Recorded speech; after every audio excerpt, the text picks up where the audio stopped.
Alright, red alert people, this is not a drill, okay? Dungeons and Dragons news this week has been absolutely crazy. Now, obviously the review embargo for the new Dungeons and Dragons rulebook has finally lifted, and tons of creators are showing off the new book and diving into the nitty-gritty details. Very cool. Unfortunately, there's also another story that just broke, and it is absolutely terrifying the D&D community. It is so bad, in fact, that I have been forced to talk about it today instead of my originally planned video, where I was going to dive into how the new Dungeons and Dragons Warlock is clearly derivative of Dusan Vukotic's seminal Soviet-era animation Surrogat, a video that clearly has mainstream appeal on the YouTube platform. You know, if I use the right clickbait. Unfortunately, I have to talk about this instead, because we all just learned the awful news that not only were the leaks about the future of Dungeons and Dragons during the OGL scandal correct, but in actuality, they didn't go far enough, because Hasbro have finally done it. This weekend, they finally showed us everything, and it is not going down well. Now, I don't want to worry anybody unduly. God knows I know what it's like living in fear. I mean, I recently had a bit of a medical scare myself, but luckily scans have come back and we now know that Grand's brain cancer hasn't gone into remission and is in fact terminal. Phew. And I was worried I'd have to wait another year for the Honda Civic. So I would love to talk about the good news from this weekend, namely that the new Player's Handbook for D&D 2024 sounds genuinely pretty good as far as D&D products go. The previews are in and people are generally quite satisfied, and I'm very happy about that. Unfortunately though, there has been some extremely bad news about D&D, about on the same level as finding out that the doctor currently doing your colonoscopy is a registered sex offender. I knew that he didn't have to put two fingers up there. Oh wait, no, I see it now. These are the jokes that are getting me demonetized by YouTube, aren't they? Well, if you want more bad colonoscopy jokes, please check out my Patreon at patreon.com/discourseminis, or simply subscribe to the channel. And remember, gas stations are not registered medical offices. Now, to explain why this new news is so bad, you first need to know about some old news, or olds, because this went a little underreported, but last week there was a massive quarterly meeting that Chris Cox, CEO of Hasbro and resident Living Thumb, had with investors. Now, such quarterly investor meetings are pretty standard, and to be honest, they're usually extremely boring, so I tend to only cover them in skit format. But not this time. This time, it was different, because this time it was serious, because Chris Cox finally talked about Dungeons and Dragons and its future. And he had some good news and some bad news for the franchise. The good news is he's investing $125 million into developing Dungeons and Dragons games. The bad news is those games are all digital.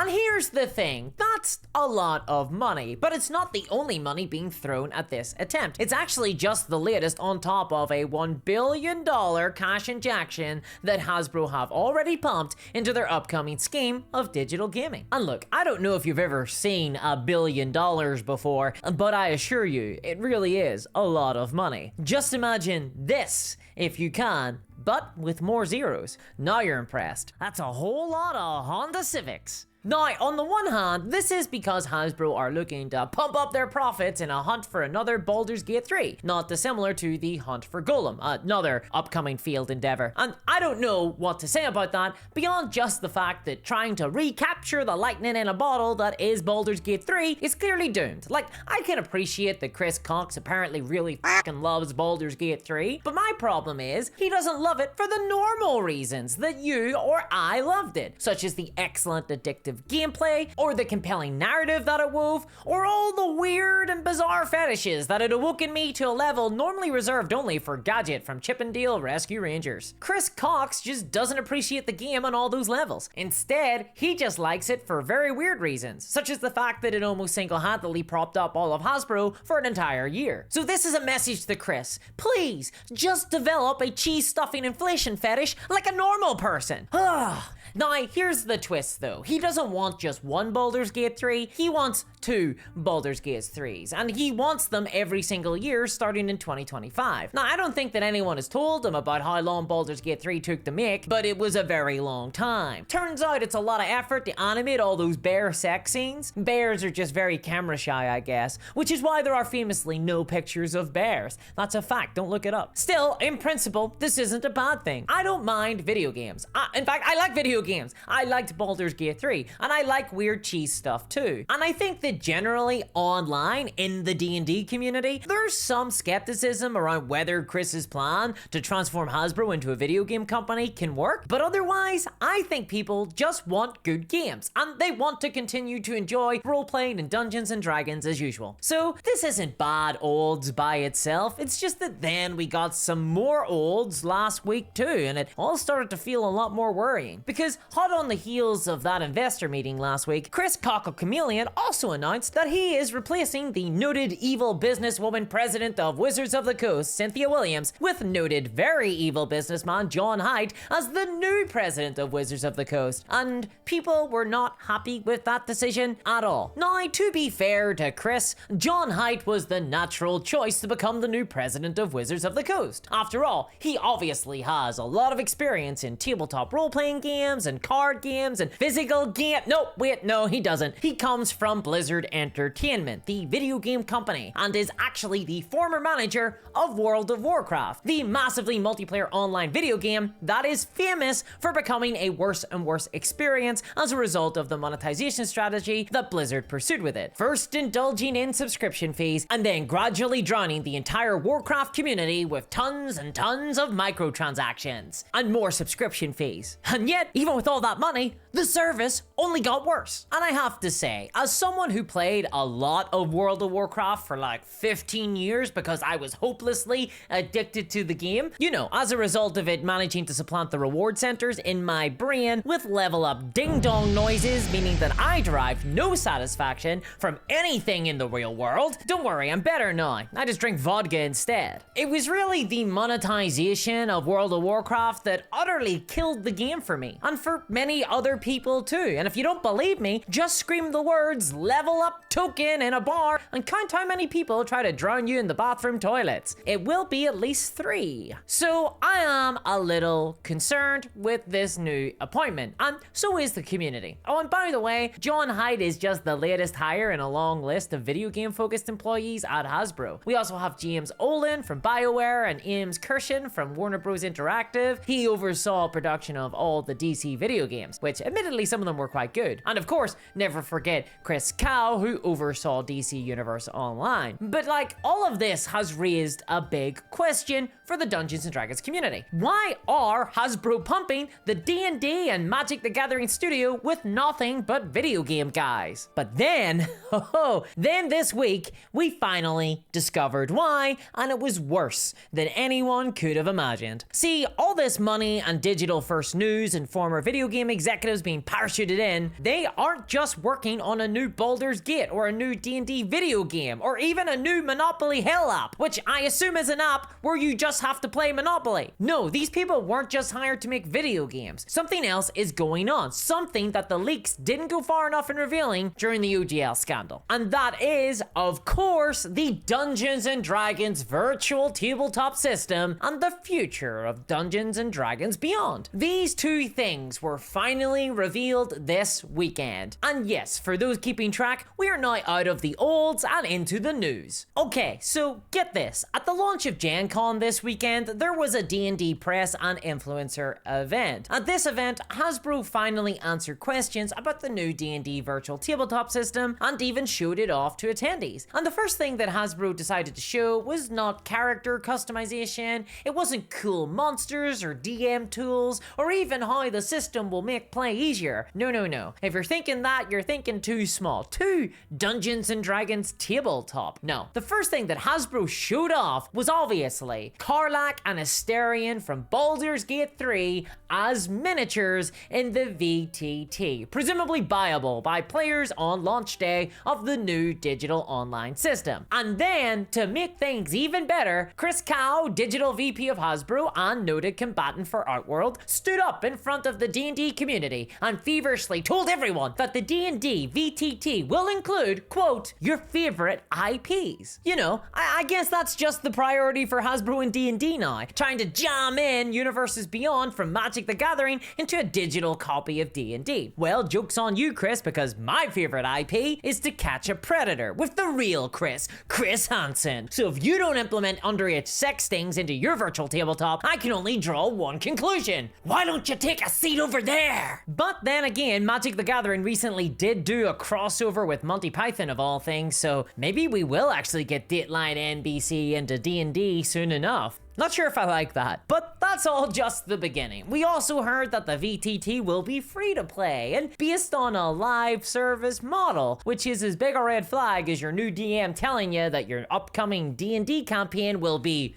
gritty. And of course, just as the leaks predicted, there will also be a subscription fee via D&D Beyond for the premium version of the game. Oh boy. And Hasbro really are pushing this virtual tabletop as the way to play going forward, to the extent that the new DM screen for D&D is even designed to have a laptop behind it. I don't even know what that means. You could always do that, but okay, let's not panic. I mean, sure, we have the former manager of World of Warcraft, a game that now looks like this, now in charge of the official way to play Dungeons & Dragons online. And we've also discovered that it's a live service and that the focus is going to be on bringing Universe Beyond IPs to the game, and that there are going to be subscription fees. But you know, this shouldn't make much of an impact on Dungeons & Dragons, right? Well, unfortunately, Hasbro were also just caught posting this job application for a Dungeons & Dragons monetization designer.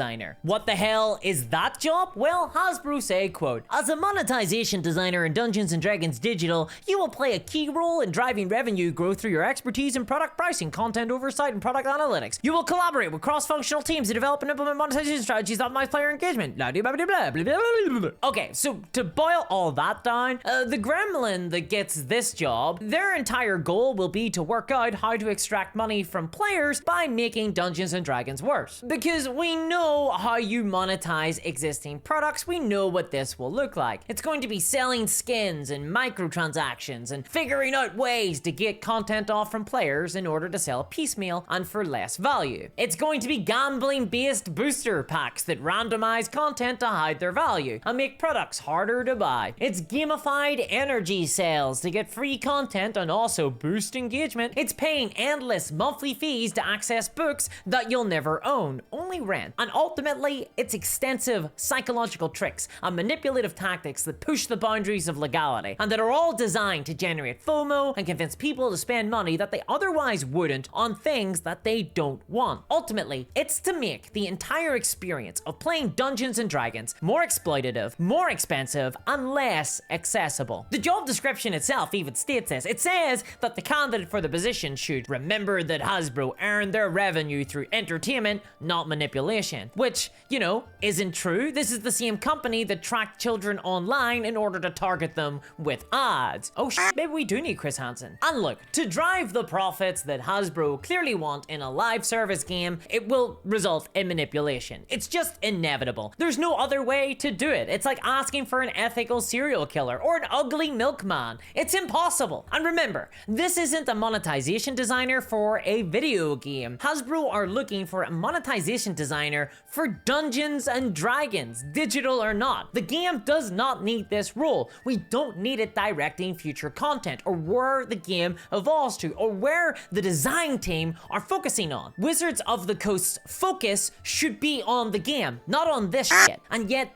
Hasbro want it. And that investor call last week, well, Chris Cox revealed why they want this so bad. See, it turns out that half of all of Dungeons & Dragons revenue this year has been made on D&D Beyond. That means that D&D sales online and offline are neck and neck. And with all these new digital guys coming in with their stupid Bluetooth headphones and state-of-the-art blackberries, it's clear where the direction of travel now is. The focus for Hasbro is on the digital VTT and its Baldur's Gate 3 characters and skins and dice and new Universes Beyond IPs and subscription fees and live service model and maybe even a video game or two. But the wild thing is, Hasbro want to throw everything behind this online system, and they're making these decisions to support the digital D&D while at the exact same time cutting out all the D&D Beyond content team from the credit sections of their books. What the fuck? I guess Hasbro only care about digital D&D when it comes to revenue, and not when it comes to their employees. But Hasbro still need to be careful here, because ultimately we have to remember that all of this